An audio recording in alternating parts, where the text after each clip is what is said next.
For GAO's centennial celebration, we were honored to be able to interview the three most recent Comptrollers General of the United States, Chuck Bowsher, Dave Walker, and Gene Dodaro. As they looked back at their time at the agency, it became clear that GAO's history is one of foresight and innovation. When former Comptroller General Chuck Bowsher started at GAO in 1981, he noticed that the agency had evolved quite well over time, since its inception in 1921. He saw the agency progress from checking vouchers to doing financial audits to doing performance audits as well. So when I came in, I wanted to build on top of what GAO was doing. And I thought that it was one organization that had evolved where a lot of other organizations, both in the private sector and the government, they just get stale. They just do what they've always done, and pretty soon it's obsolete. One of the changes he made was crucial to developing the diverse, talented workforce we have today. But when I came here, I decided that we're going to promote by merit. And we started that, and especially to promote into the senior executive service by merit. And just to be blunt about it, by seniority, it was all white men getting promoted. And we had just started in an era of having women and people of color, and some of them were very talented. So that began the conversion, you might say, to a more diverse GAO. When it comes to the audits themselves, the savings and loan crisis was one issue where GAO sounded the alarm before anyone else knew what was going on. We were the first ones to report, this is a big problem coming. Lobbyists said, oh no, don't worry. But it soon came at a pretty strong pace. And we had, the Congress had to vote 50 million addition into the thing every 6 months for a couple of years, see. Well, by that time, they were damn scared. Then I was on a lot of the Sunday talk shows, explaining what was happening, how it was happening, and everything like that. When former Comptroller General Dave Walker took the helm, he knew what he wanted to focus on. I really wanted us to focus on three things: oversight, insight, and foresight. So, you know, oversight, which is a traditional role that GAO has played for many decades. Insight, you know, GAO done a little bit of work on that, you know, what works, what doesn't work, best practices, lessons learned, etc. And then foresight, which GAO had not done a whole lot of work on foresight, which is looking at the emerging trends and challenges facing the United States, its position in the world, as well as here at home. What are some of the things that need to be addressed before they reach crisis proportions? He changed the agency's name to better match the services GAO was providing. Well, the General Accounting Office didn't really convey what the agency did. The agency did accounting for itself, but it didn't do accounting for anybody else, all right? And therefore, that was a challenge in trying to recruit the broad spectrum of people that we need in order to be able to accomplish our objective.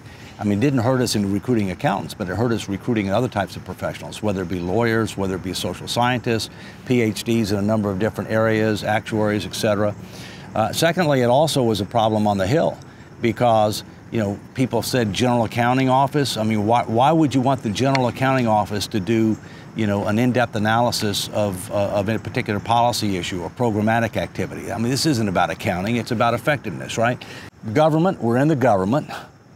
We're in the accountability business, not the accounting business, all right? And accountability includes oversight, insight, foresight, and more. It's performance and accountability. And then obviously we're an office. So we're able to go with Government Accountability Office, maintain GAO, which is really the brand name, and I think it was very successful. The nation's fiscal health is another issue where GAO made Congress and the public aware of a looming problem. I knew that we faced challenges beyond the horizon because of known demographic trends, rising healthcare costs, and a bunch of other challenges that we faced. And I also knew that the Congress wasn't focusing on that. And so therefore, I felt that it was important that we do that, that we help people understand some of these forces that were there that were going to take us from surpluses to large and growing deficits unless we ended up, changing course. Gene Dodaro, the first Comptroller General to have risen through the GAO ranks to be appointed from within the agency, is no stranger to sounding the warning bells on big issues. The cybersecurity area is something I've long been concerned about since the time I was in charge of our accounting and information technology work in the 90s. As I mentioned earlier, we designated computer security as a high-risk area across the federal government in 1997. So no one can say GAO didn't warn people about the implications of this area, both from federal government systems as well as critical infrastructure protection, and more recently in protecting the privacy of individuals. He's also helping to ensure that GAO is on the forefront of auditing innovation. The real-time auditing has really come into its own. The global financial crisis, stimulus legislation during the Great Recession, COVID-19 responsibilities, natural disasters, and others have really placed a premium on GAO having the capabilities to do real-time auditing and a report on a really frequent basis to the Congress, in some cases on every 2 months as these efforts unfold. So that's really a new dimension added to our work. And he's still keeping GAO focused on foresight. Also, we're doing more foresight work through strategic planning, our Strategic Foresight Center, trying to alert the Congress to emerging issues and to help focus their attention so they have time to think about, deliberate, and act before problems become a crisis. Science and technology issues are becoming increasingly critical to government operations. There's cybersecurity, dealing with a pandemic, and so much more. Consequently, GAO has created a special team of experts to deal with these issues. In the science and technology area, in the cybersecurity area, I've been very focused on improving our capabilities in those areas. Science and technology is evolving faster at a more rapid pace than any time in human history.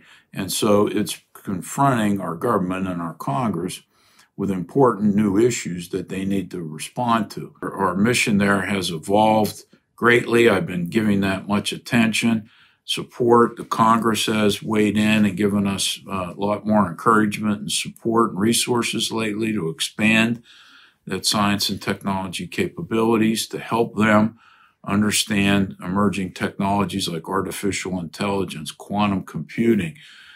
We've set up an innovation lab at GAO to begin testing out new procedures. Throughout all these changes, GAO leaders have also tried to ensure that the workplace is a fair and equitable one, where people values are emphasized.